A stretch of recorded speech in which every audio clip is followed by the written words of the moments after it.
the beginning. Mary Louisa Hamilton Norway, an inveterate letter writer. The Sinn Féin movement has been in existence for years, but has always been looked on as a small body of cranks.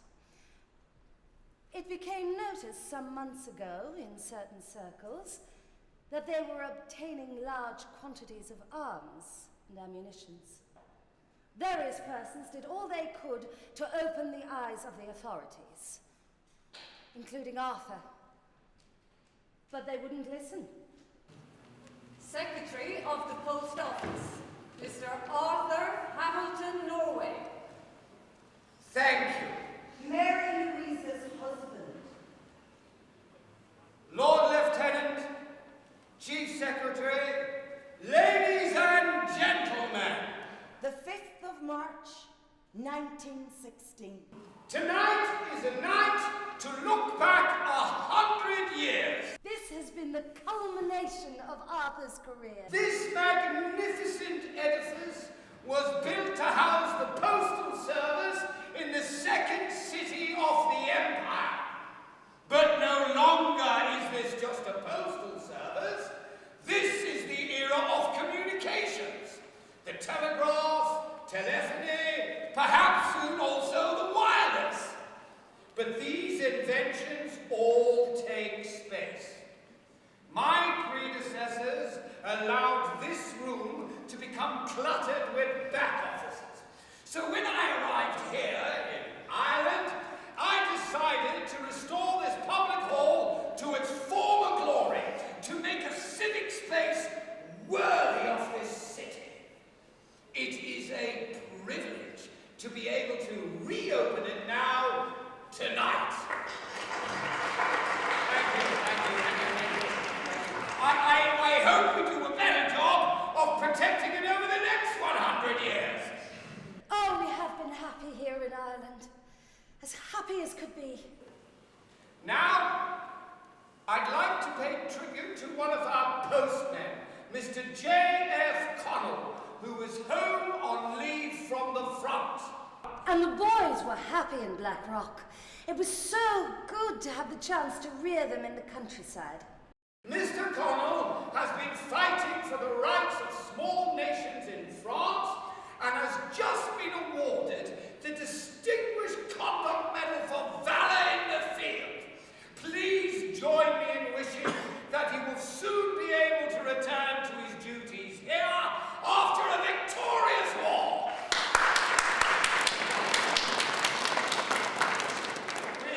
We might take a moment now to remember those of our colleagues, our friends, and our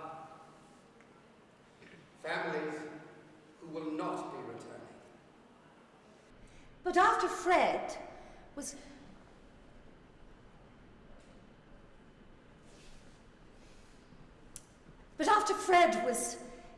killed at the front last year, the house was too full of memories. So we put our furniture in storage and we moved into the Royal Hibernian Hotel in Dawson Street. But we didn't want to bring our valuables. Fred's books, his sword, all his possessions. So we stored them in Arthur's safe, in his room, in the GPO.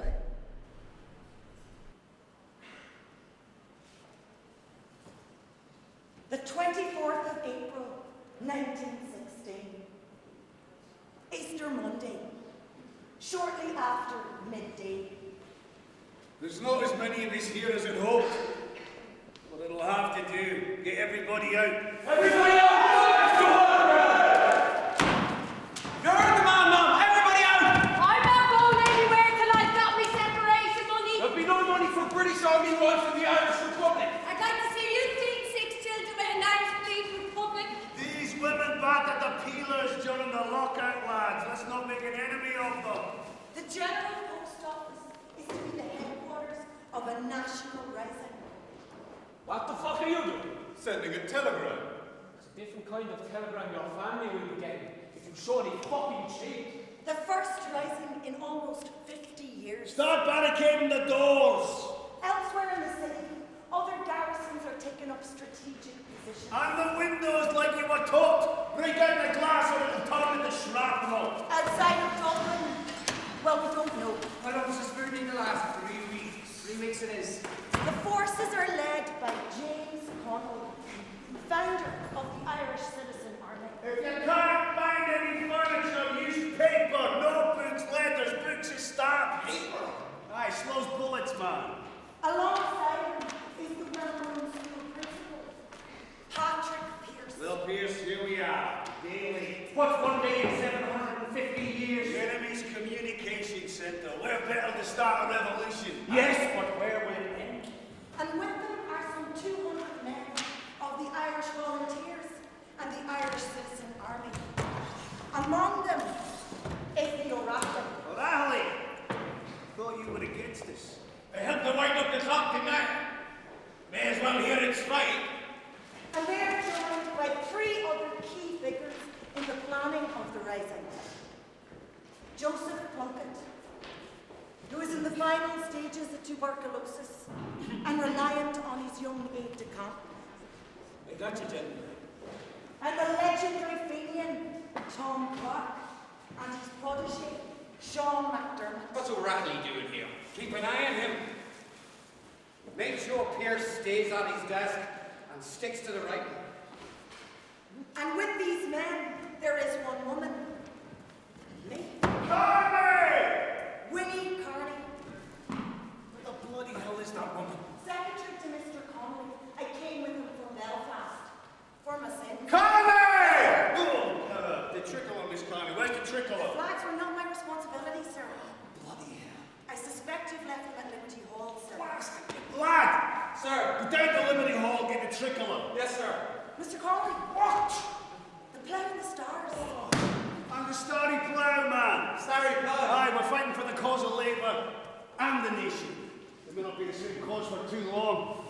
Get out of the way! Make that 2 women. I'm counting.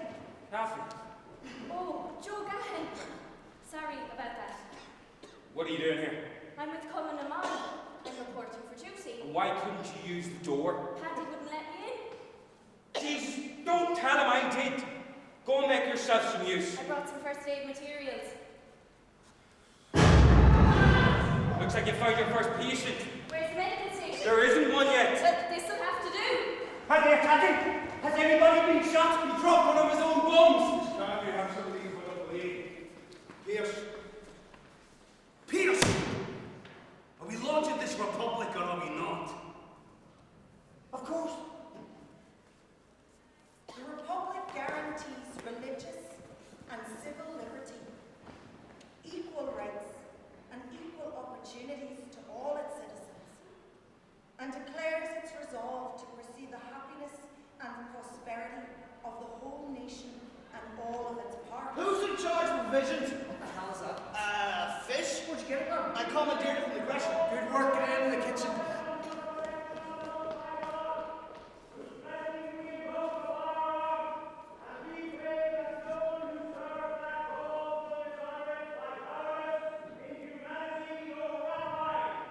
In this supreme hour, the Irish nation must, by its valor and discipline, and by the readiness of its children to sacrifice themselves for the common good, prove itself worthy of the august destiny to which it is called.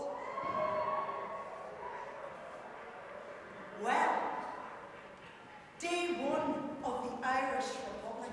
Miss Carney, these maps up to date. Yes, sir. Well, gentlemen, we have established a ring of steel around the city. To the west, Commandant Ned Daly holds the forecourts and is ready to repel an incursion from the Royal Barracks. To the southwest, Commandant Amy Kent has secured the South Dublin Union and is positioned to control Richmond Barracks. To the south, Thomas MacDonagh has taken Jacob's Biscuit Factory on Bishop Street, allowing it to command the canal bridges, giving access to the city from Portobello Barracks. And to the southeast, Eamon de Valera holds the area around Boland's Bakery, covering the barracks at Beggar's Bush and the road and railway from Kingstown Harbour. Now, when we take the telephone exchange at Crown Alley, we will have total control of the city's communications. This will severely compromise the enemy's ability to respond and should delay the arrival of reinforcements from across the water. We know the British will use infantry against us. They won't shell the city. Capitalists will never willingly destroy capital, and we will be waiting for them. Now, if the country rises, these barracks will find themselves sandwiched between the forces in the city and those advancing from outside. The country would be out now if it weren't for McNeil. What's O'Reilly doing here? Well, he's a good military mind. We can use him. He was McNeil's messenger boy for the counterman. He's thrown his lot in with us now, that's what counts. We should have gone ahead yesterday. There was more men turned out despite McNeil. Confusion would have been worse. We should have shot them. They acted in good faith. What did the British do to cards out in Flanders? Hey, let's wait till we've won this thing before we turn our guns on each other. Commodore Connolly. Everyone gets some sleep. It'll be hard enough when the heat comes on. If anyone needs a sleeping draft, we have some more. Gentlemen, we have failed to take the telephone exchange at Crown Alley. That will make it easier for the enemy to mobilise. We'll have to be ready sooner than we had anticipated. I'll alert the other garrisons. We'll strengthen our outlying posts. We'll meet again in the morning. Volunteer! Sir. Bucalo Nevina. Sure, I've asked him. Kyo, look at. Sin, hey, get here. Ta office Oren will to unshot me. You found no vet and ain't all tell her. Were you one of our actors? I was in the by deeds of Kilcullen. Ah, yes, our first pageant. You know, Mr. Yates was in the audience. Yes, you performed for Yates. Imagine that. If I die, it shall be from the excess of love that I dare the gale. Colin Pill. And to Colin. I care not, though I were to live but one day and one night, provided my fame and my deeds live after me. What a way to die. The vast. Have you a bicycle? Yes, sir. Are you fast? Very. Take this to Commandant Mallon of the Stevens Green Garrison. If you are caught, eat it. It was quiet this afternoon, so I went out to see what was happening on Sackville Street. Over the GPO floats a great green flag with the words Irish Republic on it in large white letters. Arthur can't understand why the rebels have chosen to advertise their headquarters instead of keeping themselves hidden. Every window on the ground floor was smashed and barricaded.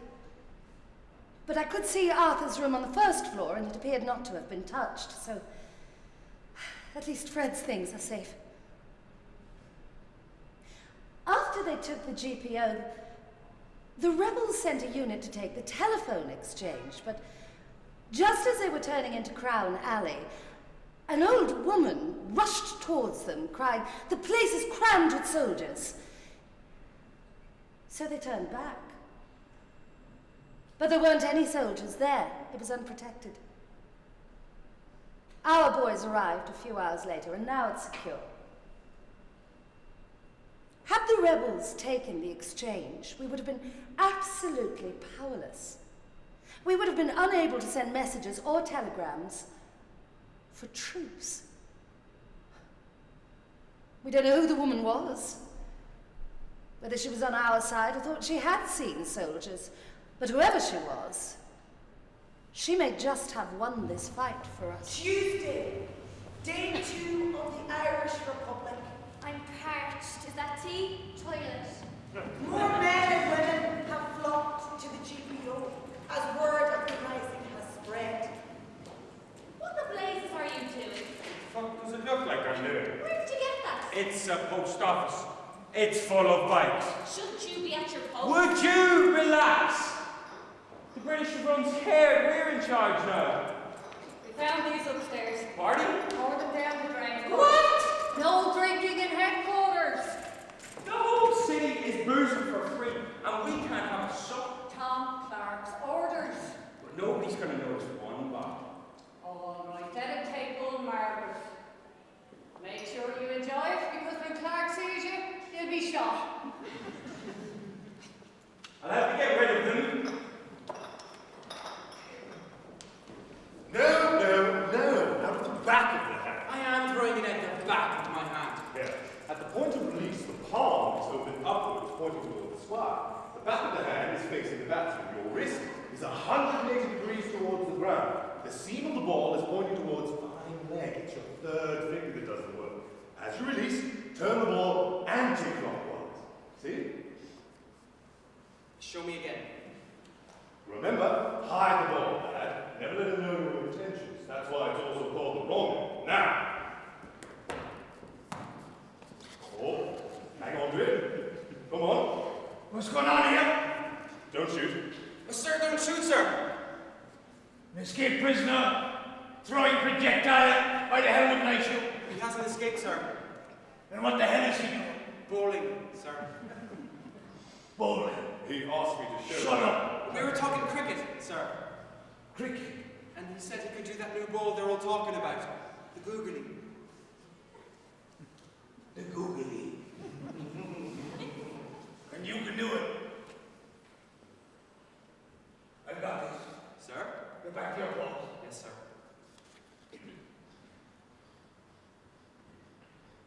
They say the trick is to release it out the back of the hand. It feels a bit unnatural at first, but you'll get used to it. Oh, I think my cricket days are over.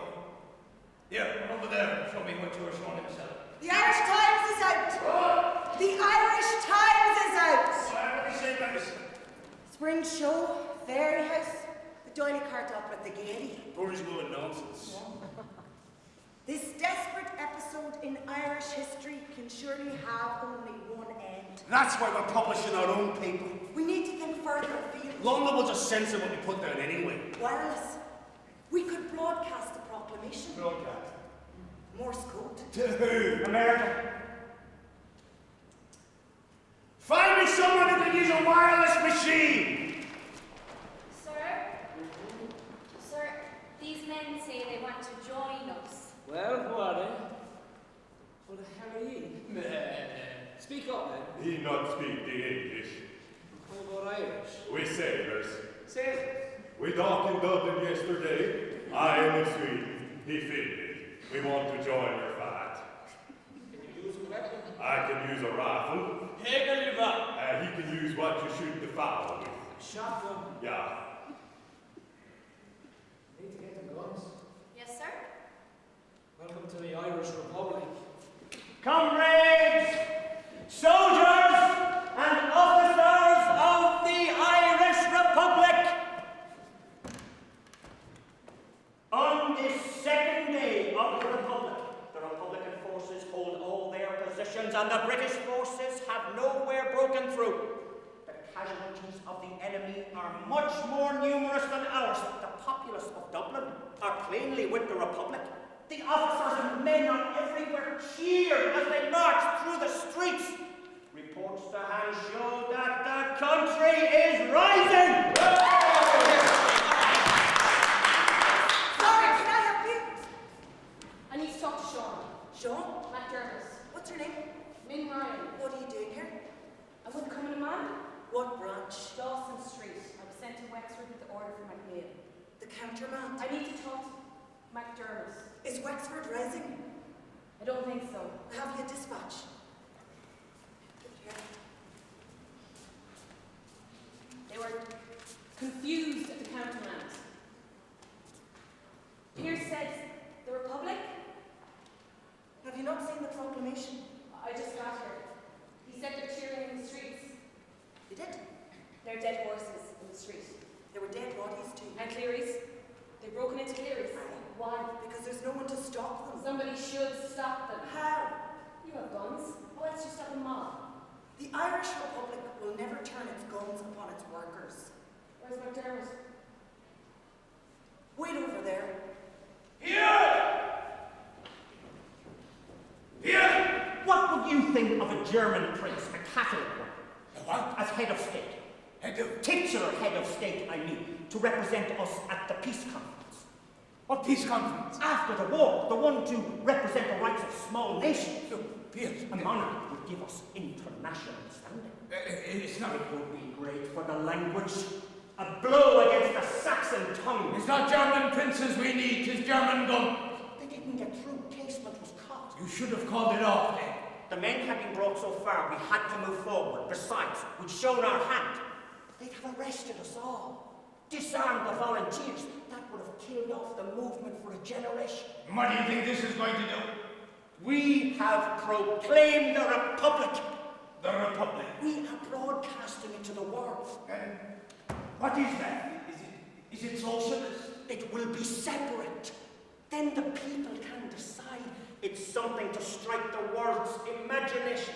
And what use to us is that? This is a battle on the world stage, O'Reilly. Yes, and a battle that we are going to lose. We just have to last 3 days. Then what? That will entitle us to representation at the peace conference so we can make our case against the empire. It's madness. The whole centre of Dublin is in our hands. Don't tell me you believe your own propaganda. It's true. We have taken the city. But nothing outside of the city.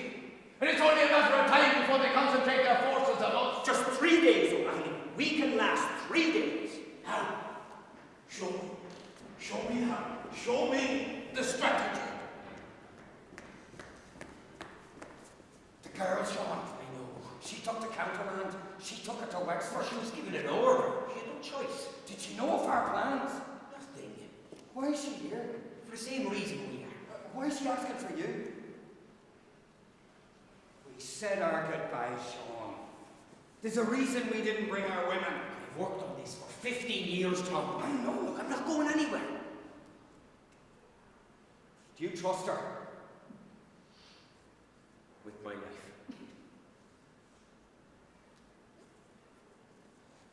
We need people that we can trust. People who can organise for afterwards. Do you want to talk to her? I can't. I will. 3 days. We won't last 36 hours. I left 5 children at home, Pierce. One more London. You can leave, O'Reilly. Honourably. No man will accuse you of cowardice. I recruited these men. You expect me to leave them to their death? You may die with them. In another futile attempt against the crown. I care not though I were to live but 1 day and 1 night, provided my fame and my deeds live after me. What is that? To Colin. Great. Is he coming? We are fighting for Ireland's honour, O'Reilly, for the people's hearts. Those people? The ones outside shouting abuse at your men? The ones marauding around Cleary's? And what if your fame and your deeds are spat upon? What then? Then it is over. What is? Everything. So this, the post office, this rising, This is the last chance. for Ireland. Yes.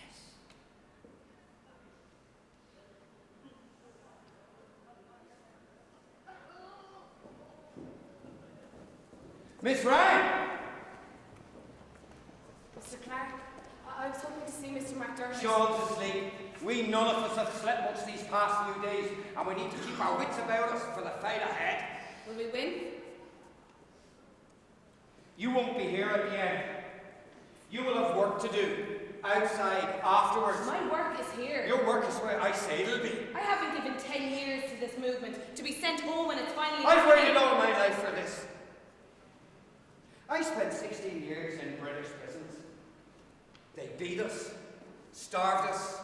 They didn't let us talk, they didn't let us sleep. Most of my comrades went mad. But to my perpetual surprise, I didn't. One thing that kept me sane, kept me whole. Memory. Our Fenian dead. The Manchester martyrs, Tone, Emmett. Those before me who suffered the same and worse. We need people to remember what we have done, what we have been through. That will be your role. And my Sean? Your Sean is a member of the Provisional Government of the Irish Republic. His work is here now. There's a tobacconist on Parnell Street. You'll find my wife there. I want you to bring this to her. Sean's name is on it with mine. You should be proud. Talk with my wife, Kathleen. And after this, you'll have to work together to preserve the memory of it. Keep the Sean! The stretcher! Put him down! Well, come on. Walk with me. We'll talk some more. Has your dispatch? Carry it to this breast pocket. Gentlemen. 1, 2, 3. What happened? Where? Did you not know there were snipers there? It's all right, Miss Carney. Tell me what happened. Sir, we were coming back from the Green, sir, with dispatches from Commandant Mallon. They had details on British troop movements further west, reinforcements. We were crossing College Green. My bag went from under me. I heard shots. He went down. I managed to get him behind some pillars. We managed to crawl away eventually. You'll get a medal for this, son. You saved his life. We had to leave the other fellow, sir. What other fellow? Surprised they got him. He was fast. Who? I didn't know him. He came with us from the Green. He had a dispatch too. He gave it to me before he said something. I think it was in Irish. I couldn't catch it. There was blood, sir. It was coming out of his mouth, sir. Killed? I don't know, sir. Where is his body? I assume it's still there, sir. Where? At the front gates of Trinity.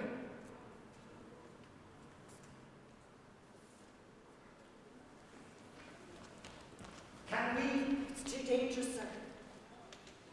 The Red Cross are collecting bodies, and the British, when they can.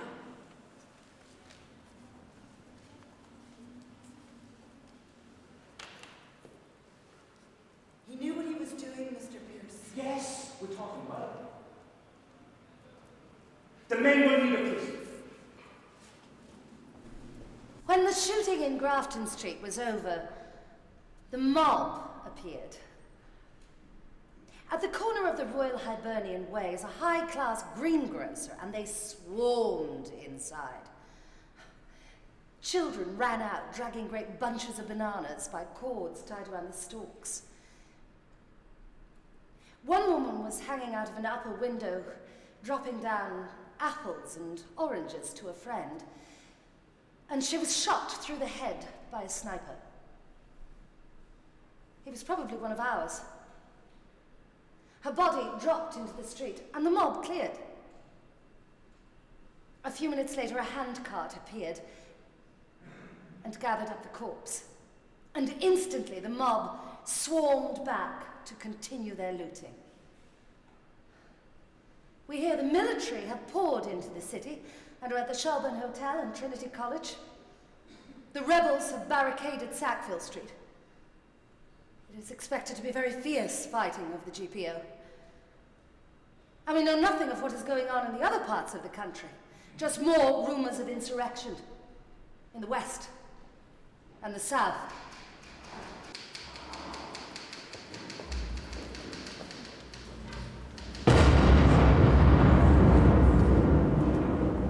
Wednesday, day 3 of the Irish Republic. Our lines are everywhere intact, and our positions of great strength. Reports to hand from the country show that Dublin's call is being responded to. Large areas in the west and south are now in arms for the Irish Republic.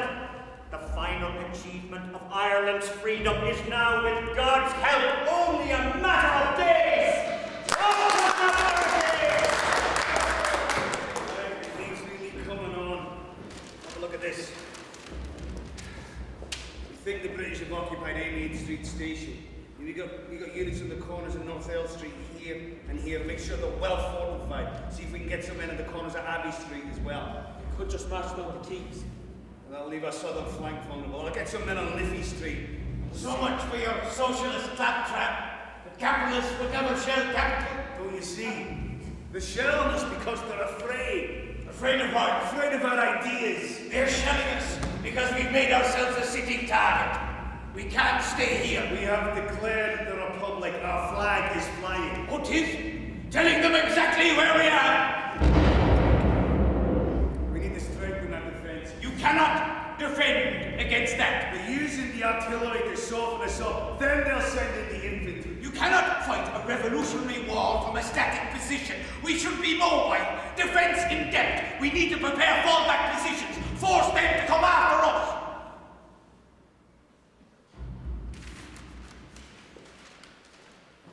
We can't hold the GPO. You said we wouldn't last for 36 hours, and this is our third day. Well, it's against all the rules of warfare that we had. So stop worrying about the rules. Where are you going? Out to Liffey Street. Send someone else. It's too dangerous. An officer should never draw his gun. I'm a soldier, O'Reilly. You're the Commandant General. Why do they call you the O'Reilly anyway? Well, it's an old Gaelic title. Well, where I come from, the O'Reilly, it's what you do that counts, not your title. Come on, this way, Father. These people are all murderers. I brought the priest. You'll have to burn them to death. Are you here to excommunicate us, Father? I will administer the sacraments, but I will not be involved in your revolutionary project. Find him a corner and make sure they all have access to him. And make sure he doesn't leave.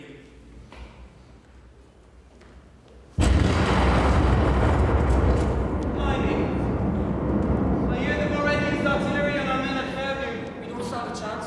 The Fairview men fought them off. I know the British Army. I've seen what their artillery can do. When we get the German guns. What German guns? The ones that landed in Kildare. There's 10,000 Germans marching down these roads. How do you know? Hang There's on. some Mexican from Fingal. They said. They can't have landed in Kildare. They heard it on the road. There's no coast in Kildare. Well, there was a U-boat spotted in Dublin Bay. They landed in Kerry. There was not. Here, said it. They're sweeping up from the south. It should just be a matter of days. What if the British attack before they get here? Hey, blimey. Could you send SOS on that? I have to get it working first. We'll need guns, somehow. Oh! I've got it. What's your Where'd you get that? I found it on the street, taking a message from Mr. Pierce. Give it to me. Is it British? I don't know. Give it to me, lass. I may need it. That's an order! That's not fair. What are you anyway? 15? You should be locked up at home. I was. I suppose you shot your way out. I went home to see Mammy, but she hadn't seen me since this whole thing started. And just she locked me in my room. You'll be safer there till this is all over, she says, and goes down to the kitchen. So I take out my gun, break the window, climb out, and here I am. The priest is free. Some are. I hope the Germans get here quick. Why you trust the Germans? The enemy of mine enemy. Germany is a big country. Big countries fuck small countries. This is an Irish fight. What do you even know about it? Sweden is a small country too. Russia fuck Sweden, England fuck Ireland. You fight England, I fight with you. And he's willing to die with us. He consider himself an Irishman. Oh, I not die with you. My ship sails tomorrow. But perhaps I kill someone before then. The people outside, Irish people, why they hate you? They have been colonized. So we are a subservient people. That is what colonization does. And big countries do not fuck small countries. They consume them. So for generations we have tried to fight that. To assert our birthright, a separate Irish nation. Every generation we have risen, and we have failed, but we have kept the idea of the nation alive. But now, in our time, that idea is nearly extinct. Irishmen volunteer for Kitchener's army in their tens of thousands. Ireland's nationalist leaders boast of our sacrifice for Britain's war. They are doing what hundreds of years of colonization failed to achieve. And the people accept this as natural and suitable, because they have no memory of anything else. argue for what is right. They acquiesce. What he means is, we're turning into Scotland. This is the time of Ireland's final acquiescence. Unless our action here can bring it back to life. That justifies murder. We are defending ourselves against a foreign invasion. Like James O'Brien. Oh, Policeman from Limerick shot in Dublin Castle. in the uniform of the enemy. Unarmed. He took the king's shilling. Like the woman. What woman? The woman shot in Jacob's factory. There will be tragic accidents in war. Shot in the face for throwing fruit at your comrades because her husband was out in France. Is this what you're here for? Is it? What are you here for? You child. My brother's joined, Father. And you? Ireland's freedom. I'm here for the vote. And you? For the workers. It was locked down in 13, said never again. And I don't remember the priests helping much then either. And We're here for Kate. Kate. Who is Kate? Kathleen O'Lehan is their named Ryman. What of these things that you see could not have been achieved under Home Rule? A more Irish Ireland, a more equal Ireland. For a war to be just, violence must be the last resort. There's that many men dying for your just war in Flanders that there soon won't be any Ireland left. What authority do you have to declare war? We are the provisional government of the Irish Republic. That is our authority. And who gave you that mandate? It is the mandate of history. So let's say you win your republic. What happens when some rump group of disaffected decides in time to take up arms against it and cites history as its justification? When we enthrone the Republic, there will be no more justification for physical force. You have lit a flame. It may be more difficult to quench than you think. We will take responsibility for that, Father. Get him out. Sean. I can't now. Father, if these people would value your consolation.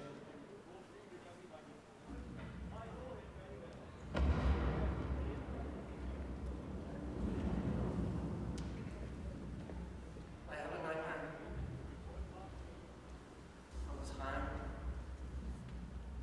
And after being hanged, I could see myself without any head. And my body was suspended from a hood that went through my throat. It was vivid. Very vivid. I would like to be hanged. I prefer to be shot. I prefer to be hanged. They're not to be shot or hanged. They do love a good hanging, the English. I hope they use firearms bullets.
This Ireland. It sounds like a Greek tragedy. Too many poets, not enough guns. That's our tragedy. Arthur is more comforted now. They have repaired the telegraph lines the rebels cut. And with the telephone exchange running, we have complete control of communications again. It seems the Sinn Féiners were led to believe they would have great German reinforcements, and that all they had to do was hold the troops here for a few days, while the Germans landed a big force on the west coast of Ireland. We have now over 12,000 troops in Dublin. They have cut the rebel leadership off from their garrison south of the river and are tightening the cordon around the GPO. Arthur says they will not raise it to the ground if they can help it. It has such valuable records, and the contents of the safes are so precious. Thursday, day 4 of the Irish Republic. The glass of Clary's windows is melting. The opposite side of Sackville Street is on fire. The air of the GPO is thick with smoke and sparks. The sandbags are smouldering. They could go open any time. Let's soak them with water before they go up in flames. Is he? He's made it back into the building. He's losing blood. What was he doing outside? He was reviewing positions and insisted on going along. I'll go to him. Miss Ryan, Mr. Pierce, come on, General. I have some dispatches. I don't think we can get to the barricades anymore, sir. You'll find a way, Miss Ryan. These are messages to the country. To the country? We are relying on them to continue the fight. You must get the word to them. And this is for my mother. You know the house. Close the attack! Step back from the window, the snipers! I can't even fucking see them! If you have machine guns and artillery, you don't need to attack! Get me to the archival. Sean? Come with me, Sean. Where? Out. Away from this. No, No, there's enough leaders with the death wish here. my word. You gave your word to me. There's nothing You know, we could go to England. I have friends in London or America, just till it dies down. And we can come back. We have to get out of here. Well, there's a tunnel out the back. They're using it to run messages. You're not in uniform. We could slip out onto the street and disappear. lived for this. So have I. It doesn't have to be one or the other. You don't have to choose. We could live for Ireland together. Ireland will get her freedom. But she'll need new leaders to build on it, a new generation. Who is that going to be? One of these youngsters? What if it were you? Can anybody else do what you've done? Organizing this. The castle don't know you. When the movement needs a new leader, you could be the one. Sean.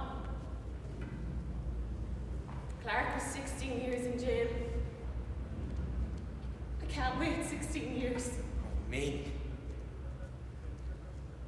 Don't be in jail.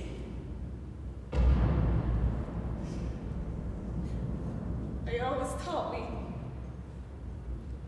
I did. Gentlemen, Captain O'Reilly. Listen, comrade. Commandant Connolly has asked me to update you on the Ring of Steel. To the west, Commandant Daly's 1st Battalion still holds the Fort Toll. Their D Company under Captain Sean Houston had occupied the Mendicity Institution on Usher's Quay. It was taken yesterday, we believe, with the loss of all life. Our dispatch carriers can no longer get across the river. We have lost contact with our battalions to the south. As of yesterday, Commandant Eamon Kent's battalion was still under siege. Commandant Thomas MacDonough at Jacobs had seen no action at all. Commandant Eamon de Valera had withdrawn all his outposts back into garrison headquarters at Boland's Bakery. None of them have achieved anything more than to slightly delay the advance of British troops into the city. What about Malone? Lieutenant Michael Malone, de Valera's C Company, had some success. They held off a British battalion at Elm Street Bridge. Casualties? Report said 200 British Dead? or injured. And those fighting. That can we do to them when they attack here? Malone's men were fighting against infantry, not artillery. The British will soon have our range here, and then this building and all in it. We need a new strategy. We need to prepare for evacuation. What are our options? There's a soap factory on Parnell Street. We could regroup there. The Four Courts, it's not as exposed as here. That could give us time to wait till the country rises, or we get more support from Germany or Irish America. But we're surrounded. How do we get there? The tunnels. What tunnels? Out the back. The men have tunneled through as far as Adams. That could take us past Moore Street, nearly on to Liffey Street. You want to move 400 men, women, ammunition supplies through a tunnel, and then out onto the streets across a battlefield? We'll have to leave the women. What about the women? The front line is no place for a woman. This is a revolution, comrade. The women are on the front lines already. You cannot move a large group of unarmed people through a battle zone. Who says we're unarmed? I'm not going anywhere without Winnie Candy, except perhaps the grave. None of us is going anywhere. Our flag flies here. We will fight under it to the end. We could have won this, and we waited. We had waited long enough. The time was coming. The British would have moved against us, or they would have introduced conscription. That would have brought the people on side. We could have started in the country, moved slowly in towards the city. They could be fighting in Kerry, Galway, Donegal. They'd never defeat us. There would be fighting now in the country had you not carried the countermand. Fighting with what? Pikes? They had no guns. They would have been annihilated. The only saving grace of this is that there's relatively few of us to be massacred now. If MacNeil thought the rising should be put off, he should have come to us and told us and let us decide then. That would have been honourable. But to cancel it behind our backs, that was treachery. Us? Treachery? You ran a secret society within the secret society. Don't you talk to me about treachery! We had to fight. If we backed down now, the shame would have been too great, but O'Reilly is right. We've done what we can here. We pledged our lives to the Republic. It's not an abstraction, Tom. It's a republic of people. The shedding of blood has always raised the spirit of the people. It's difficult to see how having the city raised will raise their spirits. We have to be flexible now. No military strategy can afford to be set in stone. This is not a military undertaking. It is as long as I'm in charge. O'Reilly, tell the men to prepare for the order to evacuate in the morning. Sir, I countermand that order. On what authority? On my authority as first signatory of the proclamation and senior member of the provisional government. The provisional government is not in session. We are in continuous session. We have 5 members here. I can only take an order within the military command. The provisional government is over all military. I am the Commander General of the Dublin forces. Who the hell is in charge? I am! Because if you're planning a strategic retreat, you'd want to effect it pretty soon. Who do you think you are? This lad has seen more in Dublin this week than any of us. Hear him out. What would you do, lad? Can we get out to the country? Too late. Never get through the British line. Disappear then. The G-men know us, they'll hunt us down. We have to get mobile within the city, or they'll choke us off. We are ready for them here. Born here. If that is what it takes. And take the best of a generation with you. Where will that leave the cause of Irish freedom? What do you know about Irish freedom? I know I want to live to see it. Somebody has to be thinking about the next fight. This is our fight. We nearly missed it. We won't abandon it now. What do we achieve by leading more boys to the slaughter? You mean to surrender, Pierce? The men won't surrender. They want to fight. Just not here. We have proclaimed the Republic. To surrender would be to betray it. Bloodshed is a cleansing and sanctifying thing. Your words, Pierce. The old heart of the earth needs to be warmed by the red wine of the battlefield. Your words, the sea shall roll in red waves and blood be poured out. Your words, you stood at Donovan Russell's grave last August and you accepted the responsibility of carrying out the Fenian programme.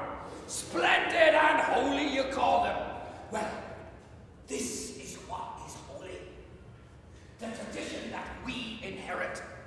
The physical force tradition. The tradition that you said you would lead for a new generation. If we retreat now, we risk wasting all we've sacrificed. These bombs that we're so afraid of, they will follow us. The British will destroy more of the city. Where do we go? Some factory in Parnell Street to be burnt out there? To crawl out and surrender then? This is the birthplace of the Republic. And this is where we shall defend it. There can be no peace between the right and wrong. Call the men together. Here, what do we do? We defend the Republic. We stay. All right, Doc, in the rear! Tell his Doc and shot! No! Make sure the tunnelling won't confuse. See, it's possible to make it in a whole walls. Or the factory, just in case. You have redeemed Dublin from her shame and made her name splendid among the names of cities.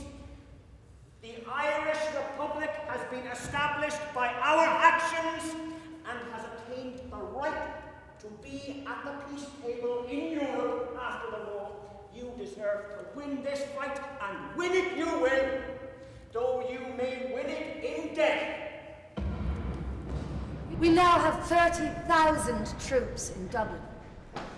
They have formed a huge semicircle with the GPO as the centre. Starting from the river, they are driving the rebels back street by street, till eventually they will be in a small enclosure and they will bombard it to pieces. It seems as if the whole city is on fire. And when the roar of the guns ceases, you can feel the silence. If the main walls of the GPO remain standing, maybe we will find the safe in Arthur's room still intact.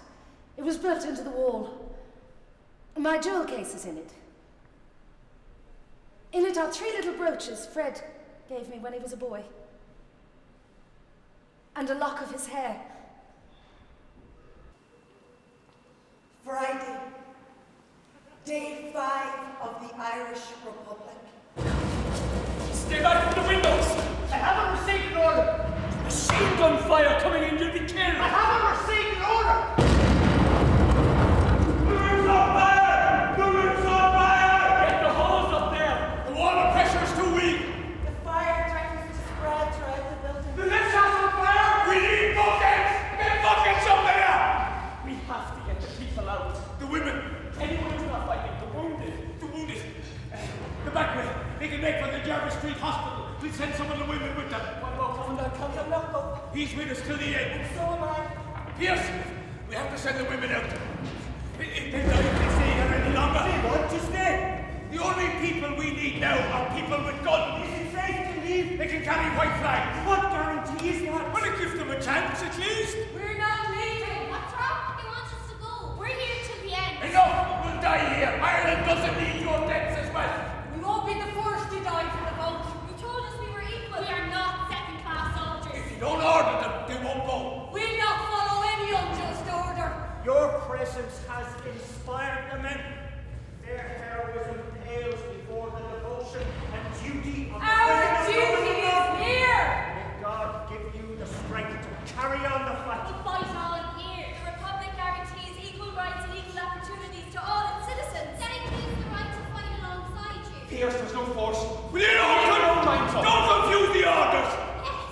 We'll decide for ourselves. If you don't order them, they won't go, and if you don't go, more will die! Fire is reaching this floor! The order stands. The women. The women are to evacuate! Men, if you've any last messages or mementos for your women, or your good folk, give them to the women now! But hurry! You have to be able to run and fast, don't push yourself! Is this the morning riot? Come on, let's go! Move it!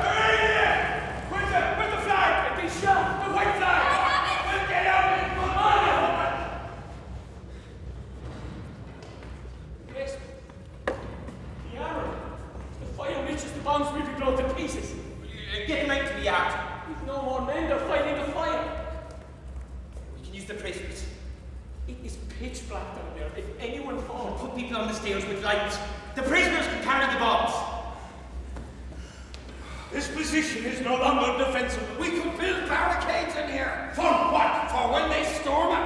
They're not going to storm us, Tom. They're going to burn us out like rats. I'm not leaving the post office. As soon as the spark from that fire reaches the bombs, we're going to blow ourselves up. They're moving the bombs. Moving them is nearly as risky as leaving them. Pierre, we have to evacuate. It's chaos around. That's why we need you. Command. You have to give the order. Yes? He hasn't slept all week. I'll make a sally. Try and open up a route to Parnell Street in the soap factory. Ready yourselves to leave! Everyone not leave the post office alive! This is what I have lived for! To stand in a free Ireland. I'm not leaving! It's time, Tom.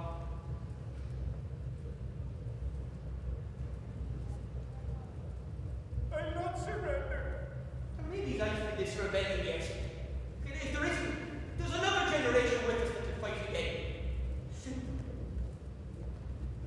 We have done what we came to do, Clark.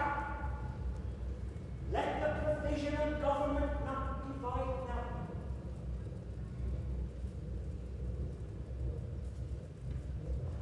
O'Reilly, call the men together. What are you doing? We'll raise the spirits. Hey! All the covenant country, come the buckle O'Reilly! Come on, here's the gate. Men! For the first time in 750 years, the flag of a free country flies above our heads. Despite my wounds, I will have my bed pushed into the firing line. And with the assistance of our officers, it'll be just as useful to you as ever, but I'll live.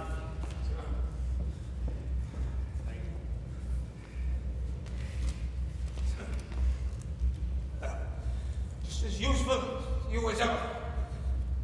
Courage, men! We are winning! Never had man or woman a grander cause. Never was a cause more grandly served. Well, we do it what I like. Do what? We prove that Irishmen will die for Irish freedom, not just Belgian freedom. You're a bull-headed Scot, Conley. Oh, the odds were 1,000-to-1 against us. It was a good fight anyhow. Oh, it was madness. Glorious madness. I'll send a messenger back as soon as we regroup. Have the men ready to leave. Right, Reynolds! Go! Let's go!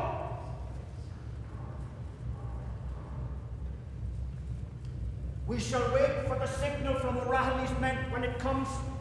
Go out and face the machine guns as though you were on parade. we can't stop the fire spreading anymore. We have to leave now. We're waiting on O'Reilly. For what? To open a route. To where? The soap factory on Pernell Street.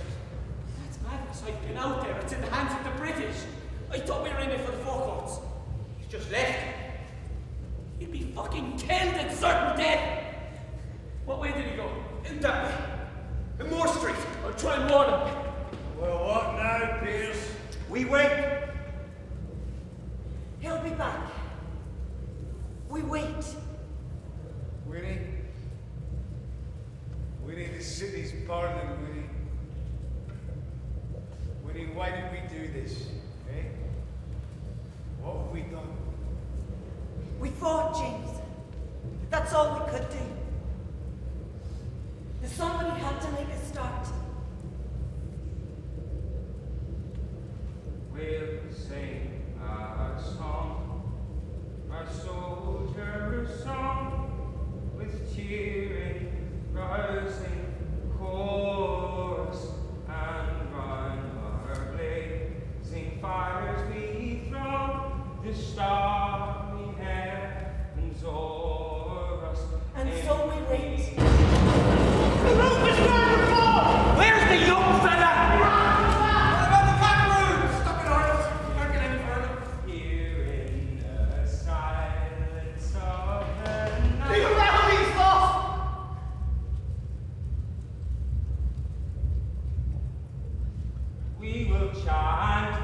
soldier's song.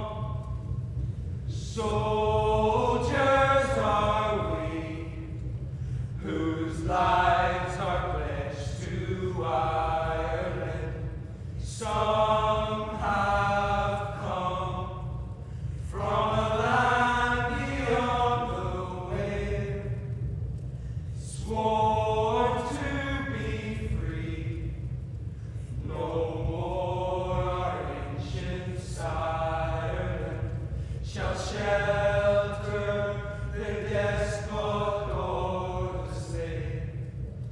Tonight we mount the bar where inerrant's cause from war, mid cannons roar and rifles peal, we will chant a soldier's song.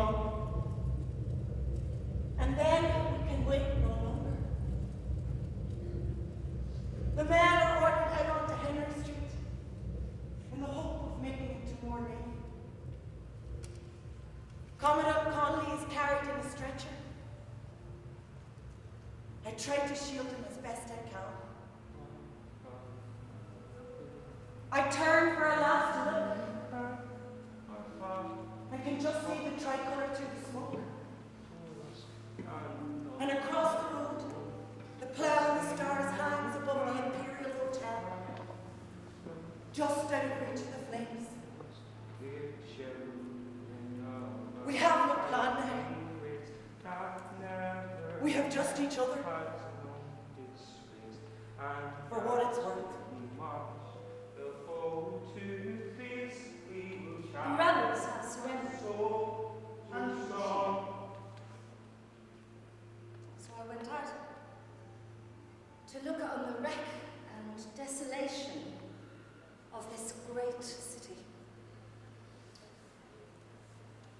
Eason's library and all the shops and buildings from O'Connell Bridge to the GPO on both sides of Sackville Street are gone.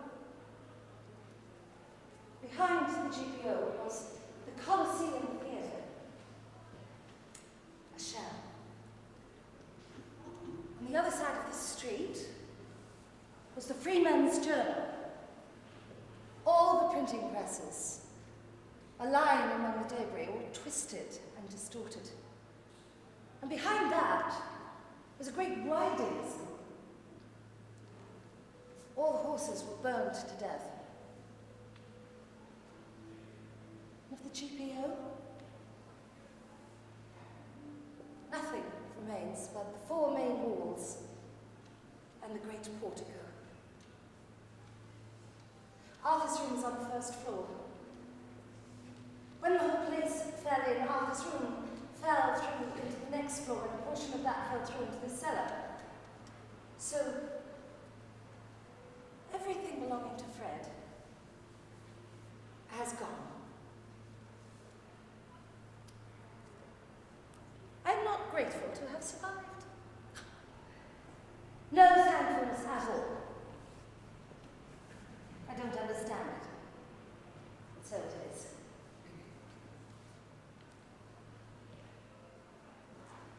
Thus ends, we hope, the days of horror and slaughter.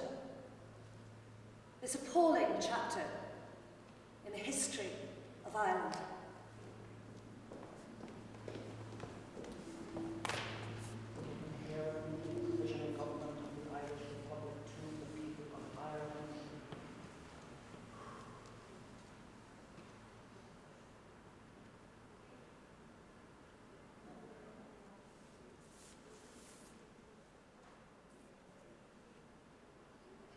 Irish men and Irish women, in the name of God and of the dead generations from which she receives her old tradition of nationhood, Ireland, through us, summons her children to her flag and strikes for her freedom. Having organized and trained her manhood through her secret revolutionary organization, the Irish Republican Brotherhood, and through her open military organizations, Irish Volunteers and the Irish Citizen Army, having patiently perfected her discipline, having resolutely waited for the right moment to reveal itself, she now seizes that moment and, supported by her exiled children in America and by gallant allies in Europe, but relying in the first on her own strength, she strikes in full confidence of victory. We declare the right of the people of Ireland to the ownership of Ireland and to the unfettered control of Irish destinies to be sovereign and indefeasible. The long usurpation of that right by a foreign people and government has not extinguished the right, nor can it ever be extinguished except by the destruction of the Irish people. In every generation, the Irish people have asserted their right to national freedom and sovereignty. 6 times during the past 300 years, they have asserted it in arms, standing on that fundamental right, and again asserting it in arms in the face of the world. We hereby proclaim the Irish Republic as a sovereign, independent state, and we pledge our lives and the lives of our comrades in arms to the cause of its freedom, of its welfare, and of its exaltation among the nations.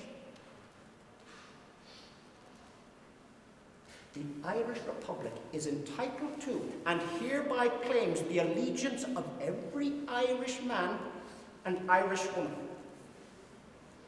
The Republic guarantees religious and civil liberty, equal rights, and equal opportunities to all its citizens, and declares its resolve to pursue the happiness and prosperity of the whole nation and of all its parts, cherishing all the children of the nation equally, cherishing all the children of the nation equally, and oblivious of the differences, carefully fostered by an alien government which have divided a minority from the majority in the past, until our armies have brought the opportune moment for the establishment of a permanent national government,